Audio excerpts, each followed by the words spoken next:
bilib qo'yganingiz yaxshi, chunki ilm bo'lsin. Bu Ka'bada tavof qilayotgan musulmonlarni har bitta eng yaxshi ko'rgan, eng afzal ibodatlardan biri Makkaga kelganda tavof. Tavof qilasiz, bemalol xohlaganingizcha qilasiz, to'g'rimi? Lekin bu Ka'baning tepasida Baytul Ma'mur bor.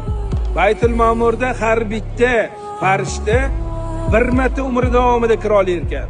Sizda bu imkoniyat juda ham ko'p. Makkaga kelganingizda eng afzal ibodat tavof qiling ko'proq. Umra badal qilishga ilm ahli targ'ib qilmagan. To'g'ri, ota-onangiz uchun bir marta qilsangiz afzali zarar qilmaydi, lekin faqat Oysha onamizning masjidiga borib, qayta umra badal qilganingizdan ko'ra, sho'kka kelib 7 marta tavof qiling, maqomi Ibrohimga o'tib 2 rakat tavof namozini o'qing, bo'ldi. O'shani savobini o'tganlarga baxshida qiling. Shuni o'zi inshaalloh o'tganlar